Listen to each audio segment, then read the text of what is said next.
Hey, hello. Balik lagi di channel Spoiler Moon dan kita akan lanjutkan lagi kisah hidup Tuan Muda Yun.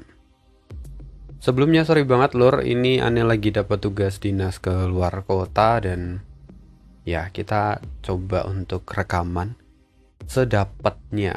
Dan ini masih sampai minggu depan ini, ya semoga semuanya berjalan dengan lancar.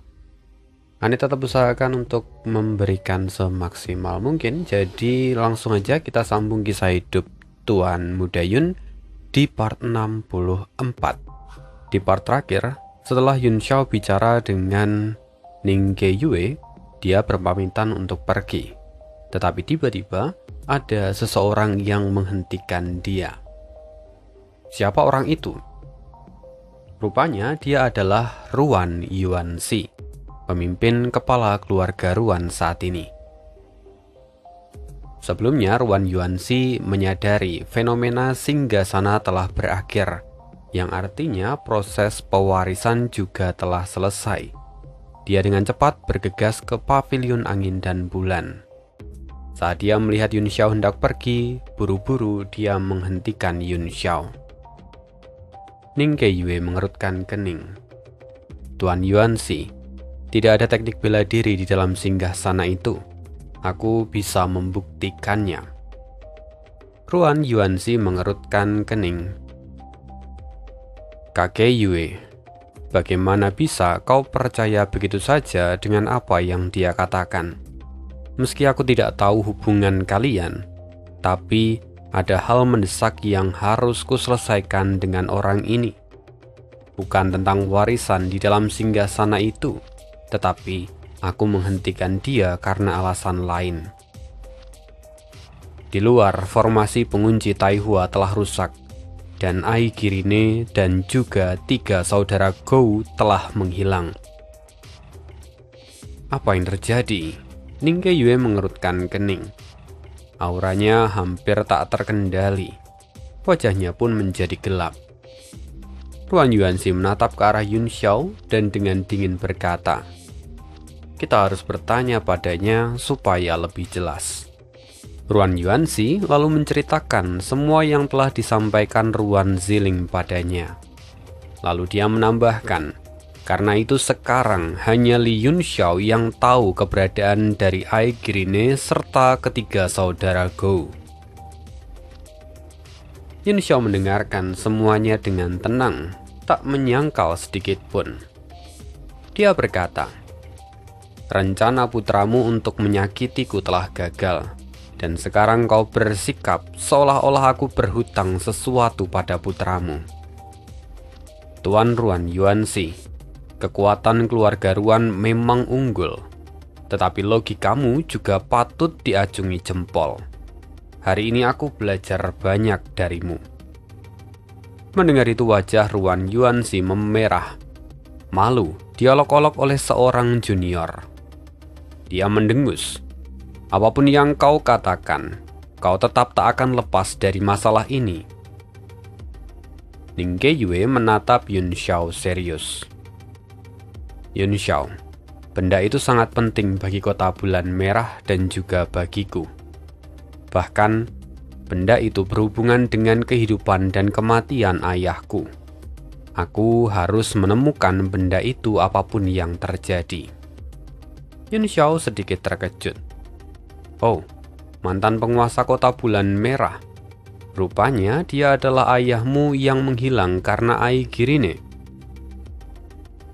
Setelah Yun Xiao berpikir sejenak, dia mengirimkan transmisi suara kepada Ning Ge-yue.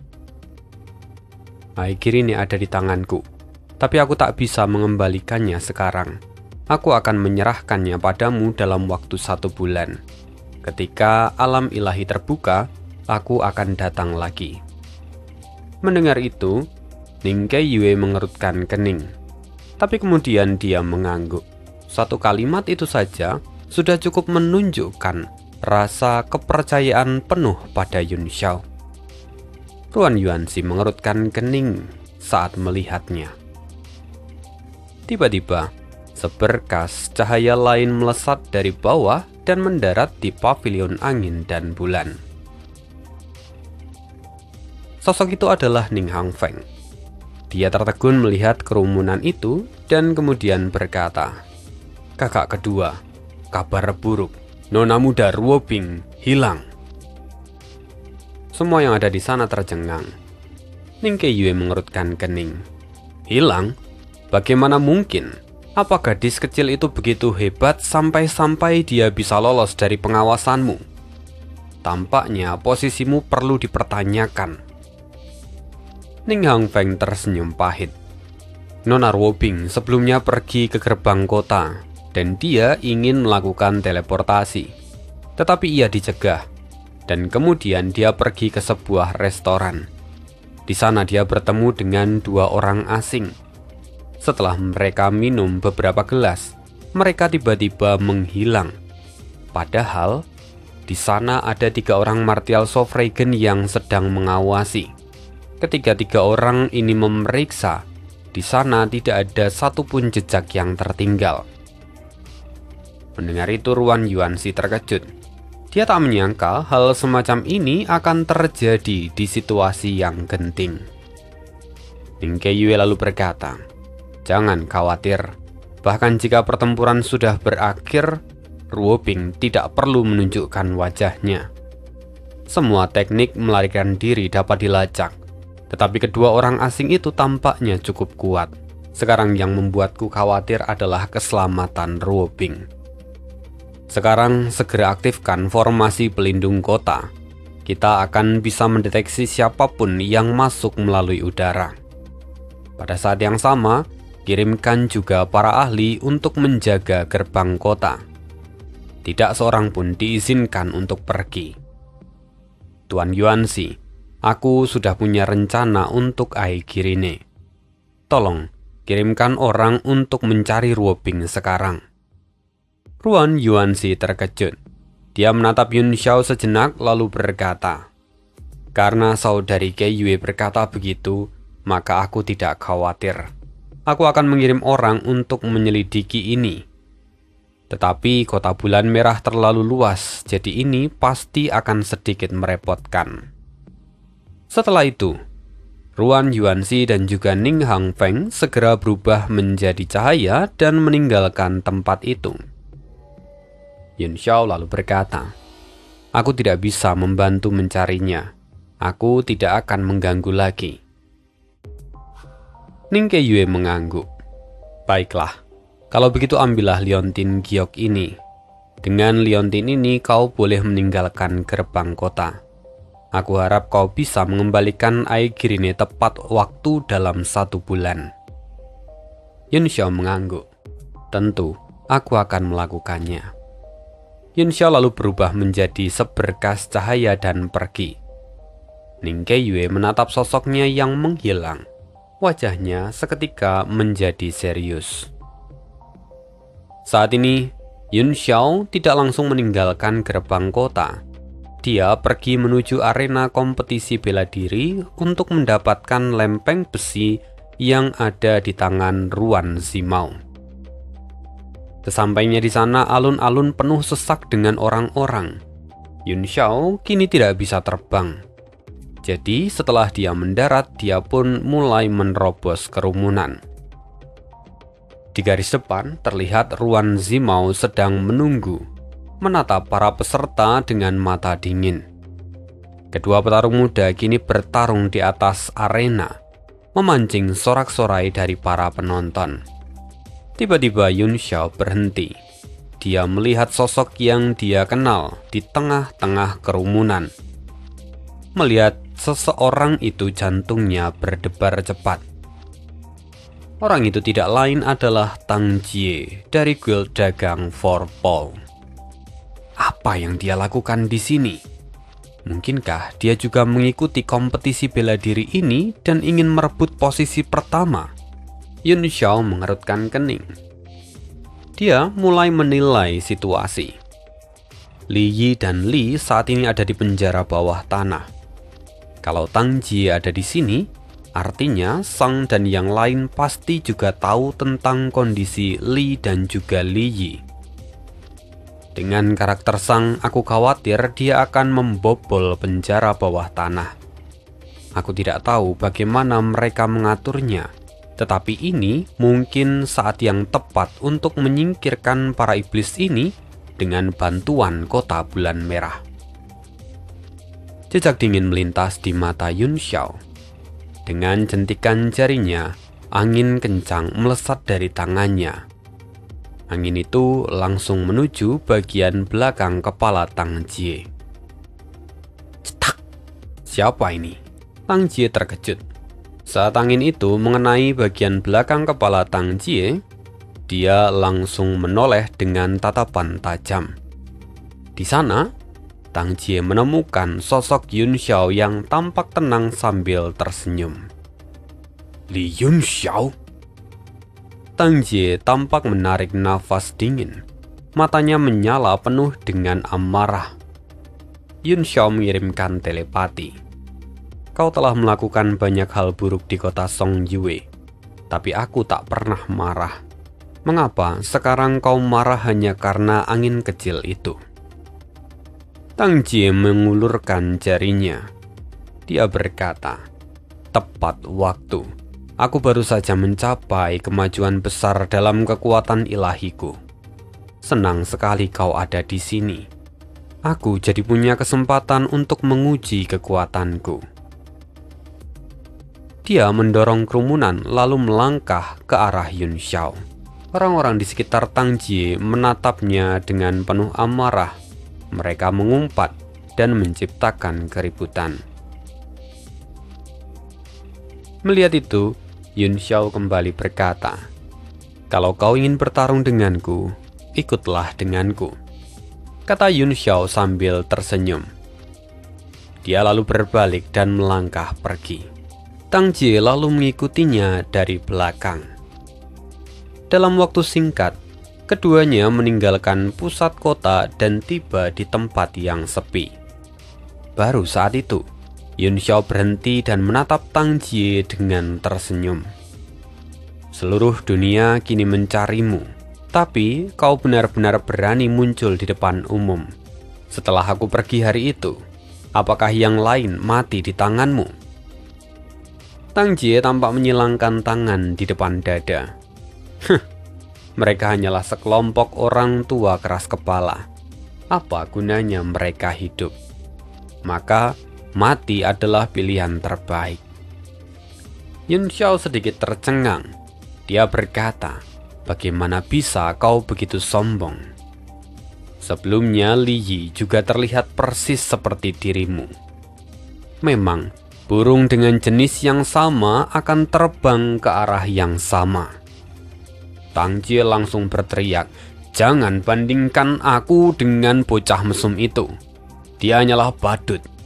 Aku tidak mengerti kenapa Tuan Sang ingin menyelamatkan dia." Mendengar itu Yun Xiao tersenyum. "Jadi tebakanku benar. Kalian datang kemari untuk membobol penjara bawah tanah. Sungguh harus kuakui, keberanian kalian sangat besar. Kalau kalian sampai berani melakukan ini, apakah itu artinya Sang telah mendapatkan kekuatannya kembali?" Tang Jie pun tertawa. "Haha, kau tak tahu betapa menakutkannya Tuan Sang saat ini. Dan kau tak akan pernah tahu, karena kau akan mati di tanganku." Setelah itu, suara ledakan terdengar dari tubuh Tang Jie. Seketika tubuhnya membesar, kekuatan iblisnya meledak keluar. Sebuah bilah pedang bersinar merah muncul di tangannya. Pedang itu diangkat tinggi dan kemudian diayunkan ke bawah.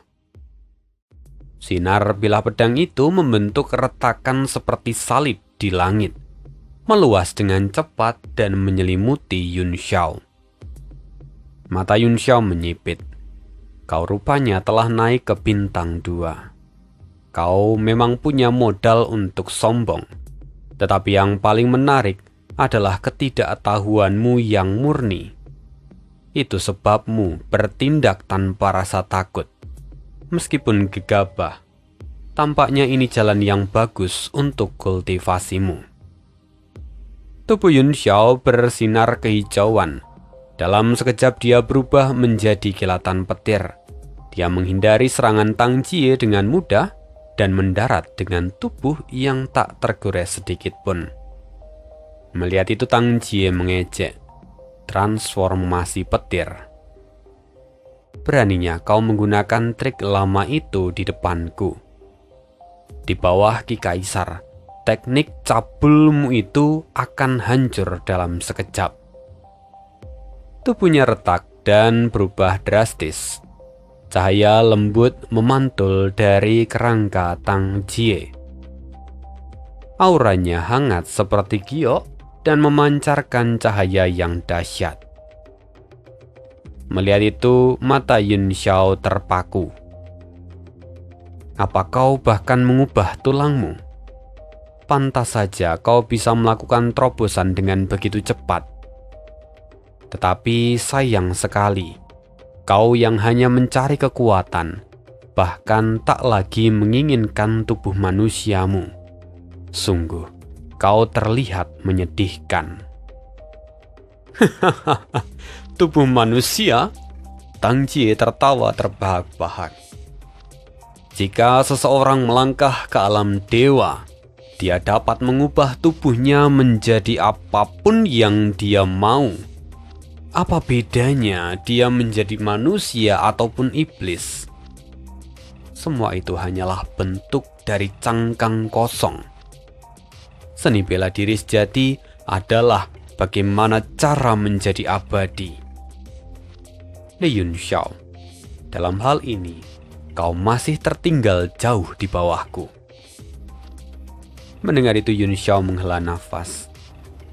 "Dalam hal ini, aku memuji keberanian serta tekadmu. Tapi jika seseorang mencapai alam abadi dengan membuat dirinya tampak seperti monster yang mengerikan, bukankah alam abadi yang dihormati itu hanya akan menjadi bahan tertawaan?" Tang Jie mencibir. "Bahan tertawaan? Entah itu akan terjadi atau tidak. Mari buktikan saja. Kita lihat siapa yang bisa bertahan hidup dan memegang prinsipnya." Dalam sekejap, tubuh Tang Jie lenyap dari pandangan dan kemudian muncul di hadapan Yun Xiao. "Sangat cepat," kata Yun Xiao dalam hati. Sejujurnya Yun Xiao mampu menangkap pergerakan Tang Jie dengan indera ilahi miliknya. Tapi tubuhnya terlambat bereaksi. Dalam sekejap mata, cahaya pedang telah menghantam tubuhnya. Hembusan udara kuat meledak ke sekitar, menghantam tubuh Yun Xiao hingga dia terlempar lebih dari 100 meter. "Inilah kekuatan tulang kutukan naga bumi milikku," kata Tang Jie dengan penuh kegembiraan. Auranya kini melonjak dan menembus langit. Dengan satu langkah, dia kini sudah bergerak lagi dan berada di depan Yun Xiao.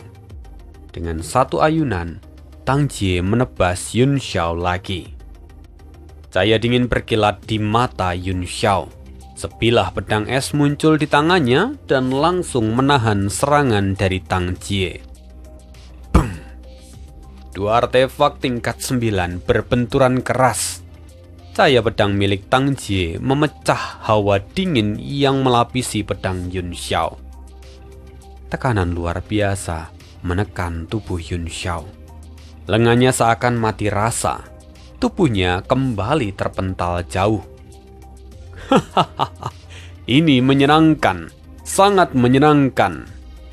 Tang Jie bersorak girang. Setelah dua serangannya sukses, dia melompat tinggi, mengayunkan pedang untuk ketiga kalinya.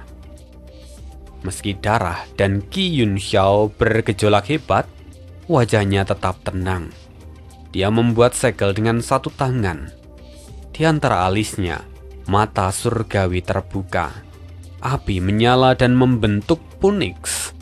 Bagikan panjang terdengar sebelum Phoenix itu terbang menyambut cahaya pedang Tang Jie. Melihat itu, Tang Jie sedikit terkejut. Api itu membuat kulitnya terasa seakan terbakar. Buru-buru Tang Jie menarik pedangnya. Di bawah kekuatan Ki Kaisar, nyala api itu terpisah dan membentuk ruang hampa di sekitarnya. Tang Jie berseru lagi dengan kesombongan. Tak peduli seberapa hebatnya metode yang kau punya, selisih kultivasi kita terlalu besar. Bahkan, jika harus berhadapan dengan 10 orang seperti dirimu, aku bisa mengalahkan semuanya sekaligus. Tang Jie mengayunkan tangannya dan retakan-retakan hitam muncul di ruang hampa. Retakan itu seperti helaian rambut yang tumbuh dan menyebar. Perlahan-lahan mulai memaksa lautan api Punix untuk mundur.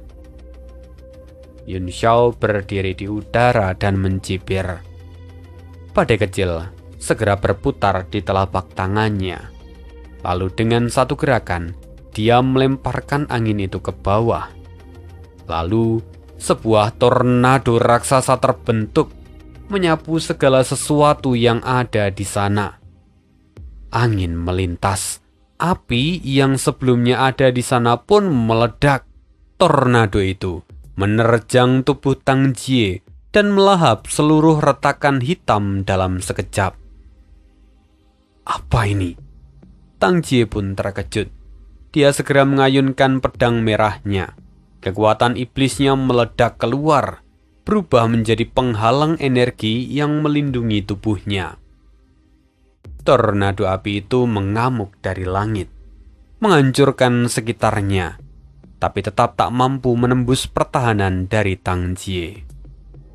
Tang Jie lagi-lagi berseru, tak peduli berapa banyak gerakan aneh yang kau punya, apa gunanya jika semua itu tak bisa menembus pertahananku?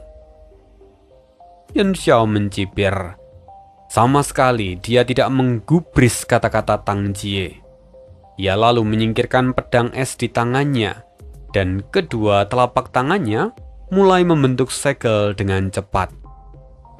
Lalu dalam sekejap, tornado api di langit berubah bentuk dan perlahan menyusut. Dari mata angin tornado itu, terlihat seekor buaya raksasa berwarna merah membara. Tubuhnya menyala seperti lava yang hidup. Dengan suara raungan rendah, buaya itu menerkam penghalang energi milik Tang Jie. Apa ini? Tang Jie menegang. Rasa dingin menjalar di hatinya, seolah ada rahang berdarah raksasa yang siap menelannya hidup-hidup. Buaya itu menabrak penghalang Tang Jie dan terdiam di atasnya. Nafasnya berat dan tubuhnya masih terlihat membara. Tang Jie menatapnya dengan penuh kengerian. Otot-ototnya seketika menegang. Ia menunggu gerakan berikutnya. Tapi anehnya, buaya itu tak bergerak.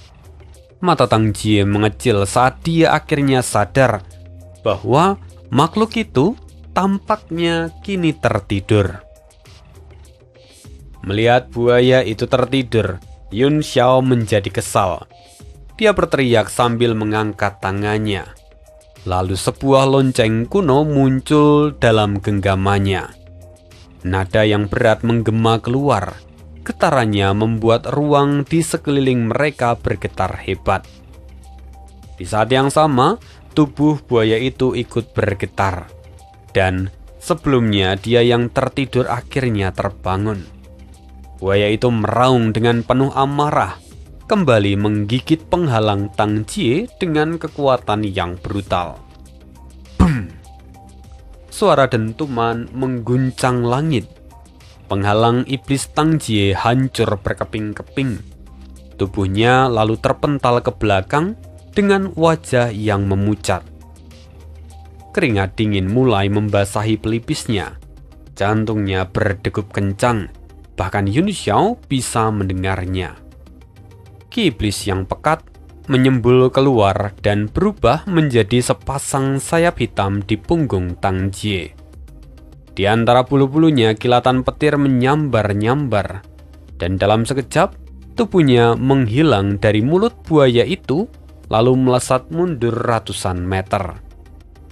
Wajahnya benar-benar pucat kali ini, dan dia terlihat sangat waspada. "Oh, jadi ini teknik kilat milikmu," ujar Yun Xiao dengan senyum tenang.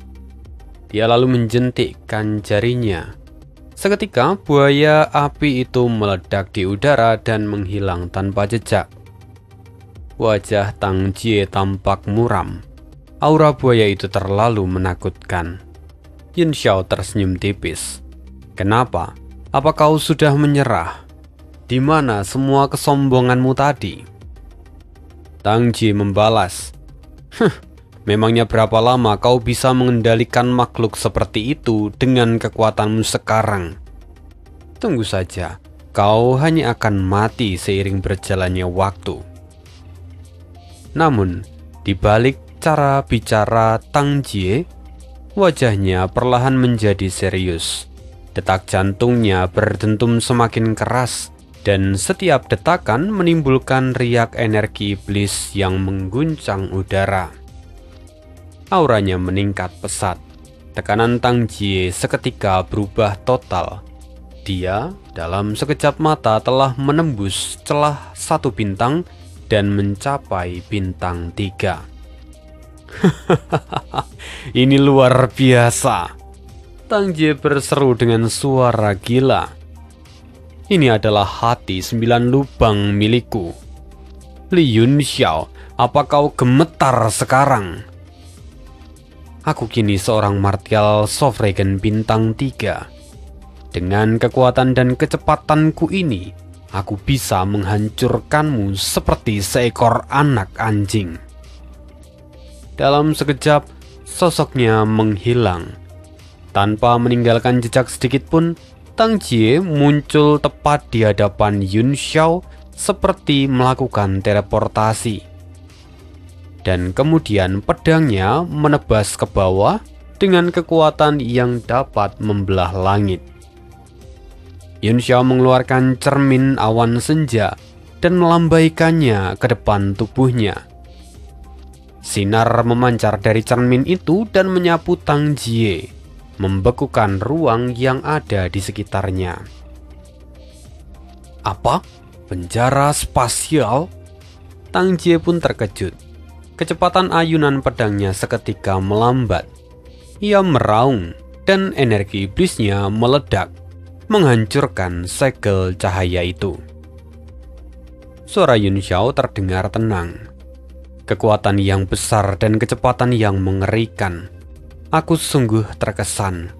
Tetapi tetap saja kau akan mati hari ini. Selain itu kau tak memiliki satu kemampuan yang kumiliki. Serangan mental." Seketika, rasa sakit menusuk benak Tang Jie. Ia menjerit kesakitan. Di hadapannya muncul sepasang pupil mata berwarna merah darah yang memancarkan cahaya iblis. Yun Xiao membentuk segel dengan 1 tangan, lalu terus melantunkan kalimat-kalimat suci. Warna matanya pun berganti, dan kegelapan seketika melingkupi sekitarnya.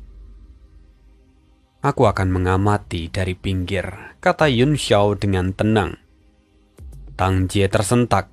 Bola mata raksasa itu kini menatapnya dengan tajam. "Li Yun Xiao, keluar kau!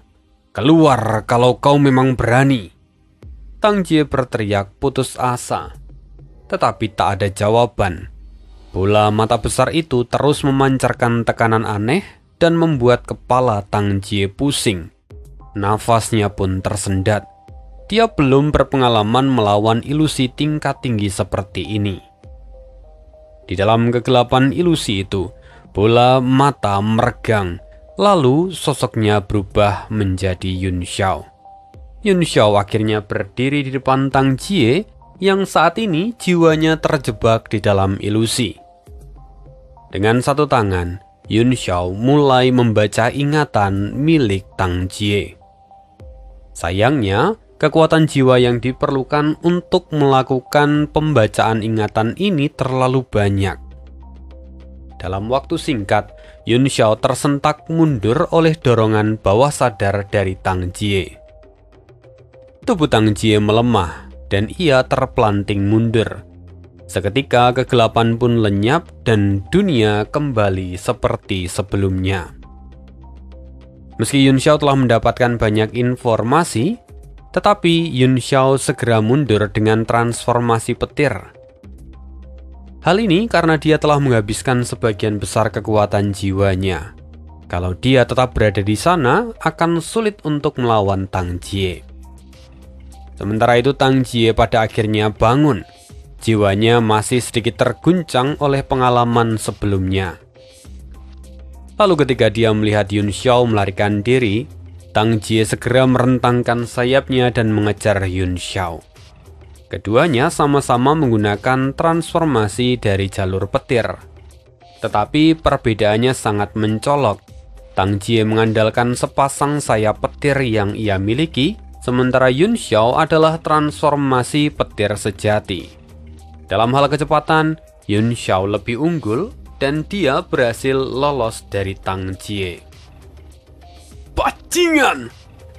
Tunggu saja kau Yun Xiao. Di waktu berikutnya, kau akan mati di tanganku. Seru Tang Jie saat kehilangan jejak Yun Xiao. Rasa frustasi menyelimuti seluruh pikirannya. Padahal dia sudah menjadi seorang martial Sovereign bintang 3. Tetapi dia bahkan tidak mampu mengalahkan Yun Xiao yang masih ada di tingkat martial supreme. Setelah beberapa lama mencoba menenangkan diri, Tang Jie akhirnya mengambil keputusan. Aku tidak tahu seberapa banyak ingatanku yang sudah dia lihat.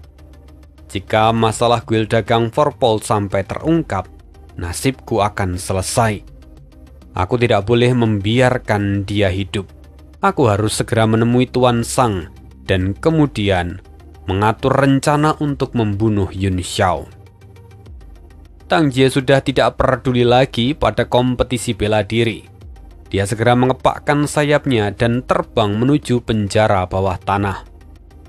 Sementara itu Yun Xiao dia telah pergi jauh dan setelah memastikan situasinya aman, dia mendarat dan menelan beberapa pil obat. Dia segera mengedarkan teknik ilahi perluasan besar untuk memulihkan kekuatan jiwa yang terkuras sebelumnya. Dia juga mulai melakukan evaluasi dari pertarungannya dengan Tang Jie. Walau dia hanya berhasil membaca sedikit ingatan dari Tang Jie, tetapi informasi yang ia dapatkan berharga. Jadi tebakanku benar bahwa Sang sendiri yang datang ke kota bulan merah. Kalau begitu, mereka pasti berhasil melarikan diri dari penjara bawah tanah. Selain itu, dengan army Larisper, melarikan diri dari kota bulan merah dan membawa serta Jiang Ruobing tidak akan menjadi masalah yang sulit bagi Sang. Yun Xiao menimbang situasi dan kemudian mengambil keputusan yang paling logis. Sesungguhnya, di sini Yun Xiao masih punya peluang besar untuk menyingkirkan Sang dan yang lainnya menggunakan bantuan kota bulan merah. Tetapi di saat yang sama, itu adalah hal yang bisa menimbulkan masalah baru. Bahkan Sang bisa saja mengungkapkan rahasia monumen dewa miliknya kalau dia sampai tertangkap. Yang artinya, Sang memang tidak boleh tertangkap oleh kota bulan merah. Satu-satunya opsi adalah menyingkirkan Sang dengan tangannya sendiri. Setelah memulihkan sebagian besar kekuatan jiwanya, Yun Xiao kembali menjadi petir dan melesat menuju penjara bawah tanah. Kali ini, dia berniat untuk mencari tahu apa yang terjadi di sana. Jika memungkinkan, dia akan membunuh Sang tanpa meninggalkan jejak. Lalu dalam waktu singkat, Yun Xiao menelusuri lokasi penjara bawah tanah berdasarkan ingatan Tang Jie serta petunjuk yang Jiang Ruobing berikan pada Tang Jie. Lokasi dari penjara bawah tanah itu ada di danau yang lokasinya di tengah kota. Siapa yang tahu bahwa tempat itu ternyata adalah pintu masuk menuju penjara bawah tanah. Begitu tiba di sana, Yun Xiao langsung mengerahkan indera ilahinya untuk menyusup. Dia mulai merasakan adanya hambatan yang besar dan memblokir pengamatannya setelah dia menyelam beberapa meter. Yun Xiao tahu ada formasi pelindung. Tampaknya ini memang adalah tempatnya. Saat ini di sana tidak terlihat ada penjaga. Karena itu, Yun Xiao lalu mencoba menembus ruang kosong dan turun ke bawah. Ternyata di bawah sana ruang juga disegel. Tidak dapat ditembus. Kalau begitu, satu-satunya jalan yang bisa diambil adalah dengan menyelam. Di sekitar tubuh Yun Xiao muncul cahaya. Cahaya itu membungkus dirinya dan kemudian dia memutuskan untuk terjun ke dalam danau. Tak lama kemudian Yun Xiao mencapai batas dari jangkauan indera ilahinya. Dia di sana melihat pusaran air raksasa di bawah tanah. Mata dari pusaran itu gelap pekat, mengarah ke kedalaman yang tak dikenal. Tepat seperti yang sebelumnya digambarkan oleh Jiang Ruobing. Lalu tiba-tiba, suara rantai terdengar dari dalam air. Rantai-rantai besi yang dingin muncul dari segala arah. Jumlahnya bahkan mencapai ribuan, membentuk sangkar raksasa dan menutup jalan masuk. Sosok samar perlahan muncul dari air. Suaranya bergema, berat, seolah datang dari dunia bawah. Seorang pahlawan berhati 1000 tahun melangkah ke danau ini dan tak pernah kembali. Tahanan malang yang bahkan tak tahu bahwa ajalnya sudah dekat. Wajah Yun Xiao menjadi gelap. Dia berseru, "Kenapa kau masih sempat bersyair? Kini seseorang telah menerobos penjara. Cepat turun dan periksa." Penjaga yang sebelumnya bersenandung mendengus dingin. "Bocah, siapa kau? Lelucon apa yang kau ajukan? Sejak berdirinya penjara dari kota Bulan Merah, tak ada seorang pun yang berani menerobos penjara ini." Begitu dia selesai bicara, tiba-tiba ledakan terdengar. Pusaran air besar di dasar danau pun meledak. Lubang hitam di tengah pusaran itu terbuka lebar. Lalu sosok seorang laki-laki bertubuh kekar keluar dari sana. Jantung Yun Xiao berdegup kencang. Sang! Penjaga panik. Siapa itu? Menyadari ada yang tak beres, dia segera membentuk segel dengan tangannya. Rangkaian segel menyebar di permukaan air, menutup celah dan menekan keduanya dengan segel rahasia yang besar. Tapi Sang melewatinya. Dan saat dia hampir melewati Yun Xiao, Sang pun terkejut. Li Yun Xiao. Sepertinya perjalananku kali ini tidak sia-sia.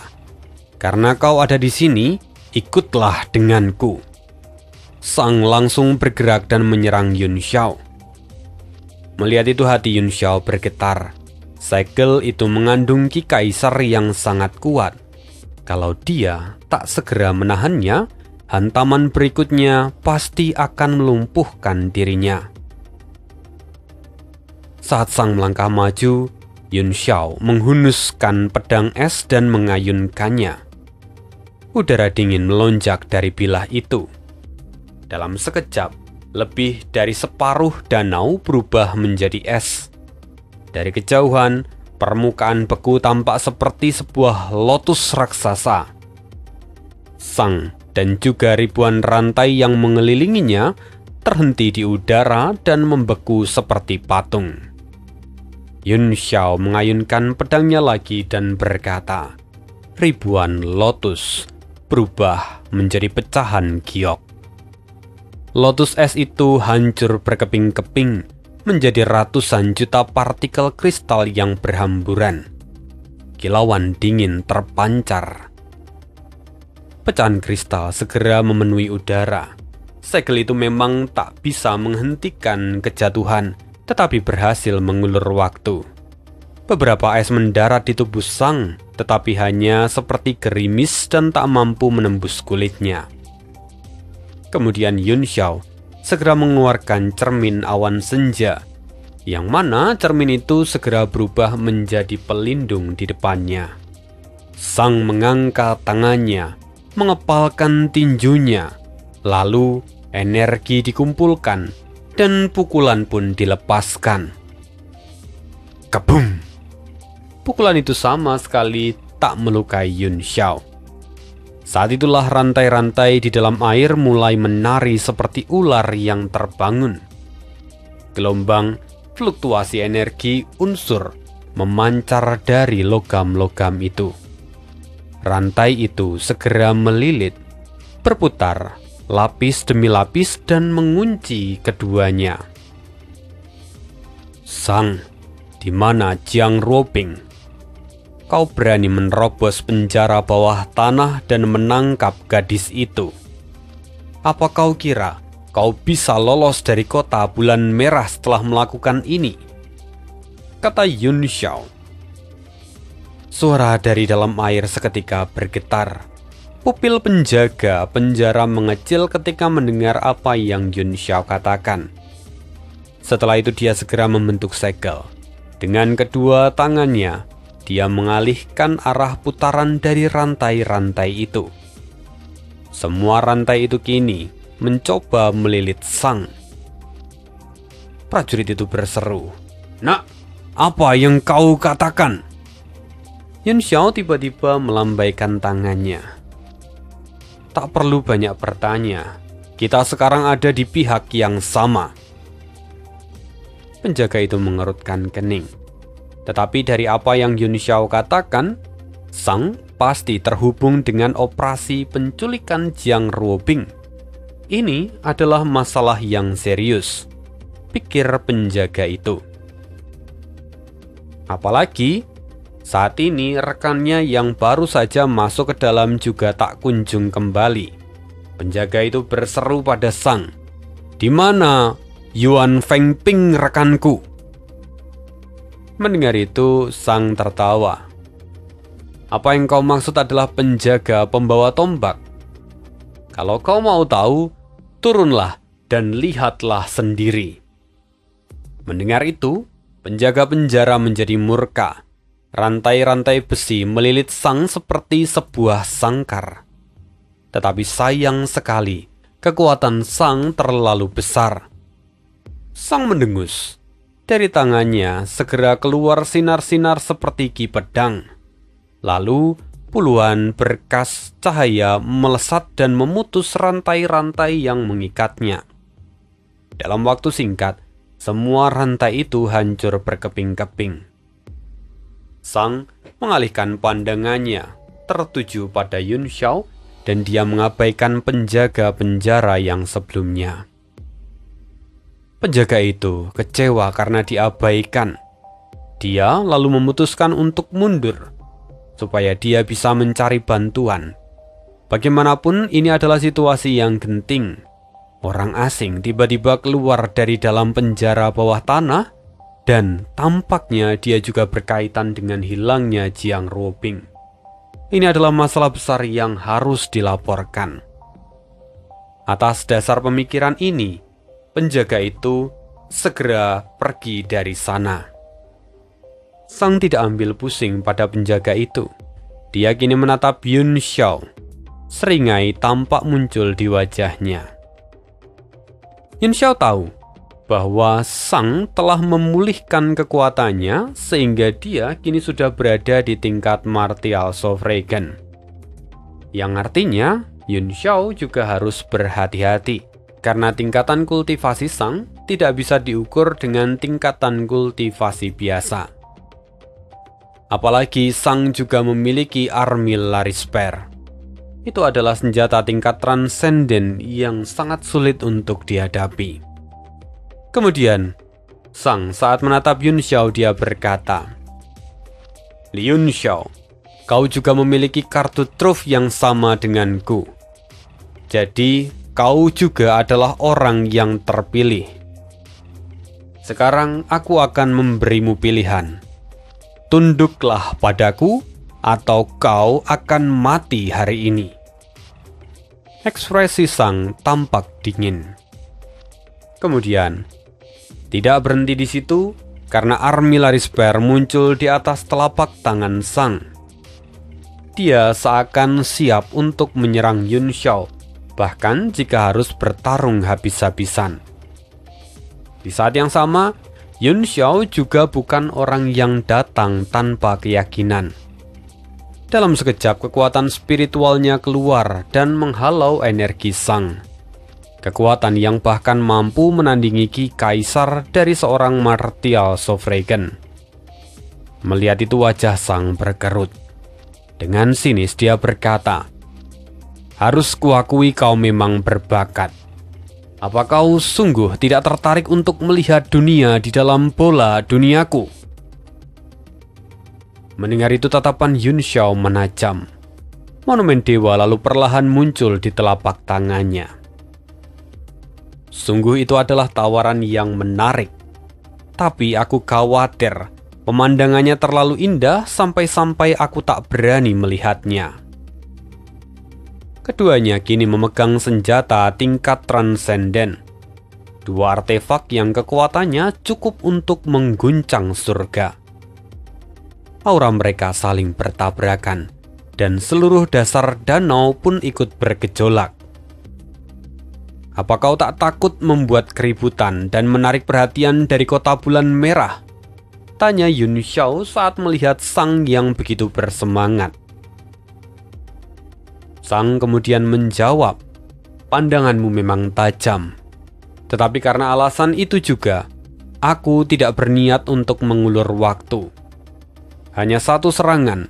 Jika aku tak bisa menangkapmu dalam satu serangan, aku akan mundur dari tempat ini." Mendengar itu Yun Xiao tertawa dingin. "Bagaimana kau bisa begitu yakin? Apa kau mengira dirimu sudah mencapai puncak martial Sovragen? Jika kau belum mencapai titik itu, maka jangan banyak bermimpi untuk menangkapku dalam satu serangan." Mendengar ini, Sang pun tertawa. Dia tak lagi menjawab. Sang kemudian membentuk segel dan menggerakkan armillaris spear. Cahaya keemasan mulai menyelimuti bola itu. Lalu, deretan karakter maha kuno mulai melayang di udara. Seketika, dunia di bawah danau berubah total. Bintang-bintang mulai berputar di sekitar Sang dan mengubah landscape dunia. Melihat itu, jantung Yun Xiao berdegup kencang. Kendali Sang atas armillaris spear saat ini sudah jauh lebih matang daripada kendalinya atas monumen dewa. Kalau sampai serangan itu dilepaskan, Yun Xiao tak yakin bisa menahan serangannya. Yun Xiao segera membentuk segel di udara. Monumen dewa mulai berputar di tangannya dan tubuhnya memancarkan cahaya keemasan. Dalam wujud Dharma emas, dengan 3 kepala dan 6 lengan yang muncul di belakangnya, Yun Xiao siap bertarung. Selain itu, saat ini, ke-6 tangan dari wujud Dharma emas masing-masing memegang artefak tingkat 9. Semuanya aktif bersamaan. Melihat itu Sang terpaku, matanya melebar. "Apa ini? Bagaimana bisa kau memiliki gerakan seluar biasa ini?" Sang bisa merasakan kekuatan yang sangat mengerikan dari gerakan Yun Xiao. Kekuatan yang bahkan mampu mengguncang rasa percaya dirinya sebelumnya. Teknik semacam ini seharusnya tidak menjadi teknik yang dimiliki oleh seorang martial supreme. Mendengar pertanyaan dari Sang, Yun Xiao tersenyum dingin dan berkata, "Inilah kemampuan baruku, wujud Dharma tubuh emas." Yun Xiao tersenyum dingin. "Hari ini, kau akan menjadi korban pertamaku." Seketika, keenam lengan itu bergerak bersamaan. Wajah Sang pun menegang. Setelah keheningan sejenak, dia menarik nafas panjang dan mengendorkan genggamannya pada Armillaris Bear. "Menarik. Sekarang aku memang tak yakin bisa menangkapmu dalam satu gerakan. Tapi saat kita bertemu lagi, kita akan bertarung sampai puas." Sang pun tampak tersenyum. Seketika, Sang menarik Armillaris Bear. Sementara Yun Xiao juga tampak berhenti. Melihat Sang yang tak berniat melanjutkan pertarungan, Yun Xiao juga menarik wujud Dharma emas, dan segalanya kembali ke bentuk semula. Wajah Yun Xiao sedikit pucat, tetapi matanya tetap tajam. "Kalau memang itu maumu, aku tak masalah. Tenang saja, aku akan selalu menunggumu. Tapi yang perlu kuingatkan, lebih baik hanya sedikit orang yang mengetahui kalau kita berdua memiliki senjata tingkat transenden. Itulah tujuanku untuk menemuimu hari ini." Mendengar itu Sang pun tertawa. "Tentu saja, bukankah itu sudah menjadi rahasia kita? Kurasa tak perlu ada percakapan lagi. Sampai jumpa lagi." Yun Xiao berseru, "Tunggu! Di mana Jiang Ruobing?" Sang menoleh lagi sambil tersenyum. "Dia ada bersamaku. Aku sudah berjanji akan membawanya keluar dari kota ini. Dan janji harus ditepati." Mendengar itu Yun Xiao mendengus. "Sang, kau mencari kematian. Aku ingin melihat apakah kau bisa meninggalkan kota bulan merah hidup-hidup saat kau membawa Jiang Ruobing." Sang tak lagi menghiraukan Yun Xiao. Dia berbalik dan melesat ke arah luar danau. Tetapi sebelum Sang sampai di permukaan, tiba-tiba sosok hitam menukik dari langit dan menerkam keduanya sekaligus. Yun Xiao terperanjat. Sosok itu ternyata adalah prajurit yang sebelumnya ada di dasar danau. Tetapi kali ini, tubuhnya penuh dengan luka menganga. Bahkan ada lubang besar yang menembus dada dan juga perutnya. Dia sudah mati, tapi entah bagaimana tubuhnya masih menerkam ke arah mereka. Yun Xiao dan Sang terhenti. Apa yang sebenarnya terjadi di sini? Dan siapa sebenarnya yang menyerang Yun Xiao dan Sang? Itu masih akan menjadi pertanyaan untuk part berikutnya. Dan sekian untuk hari ini, see you again di next video dan bye.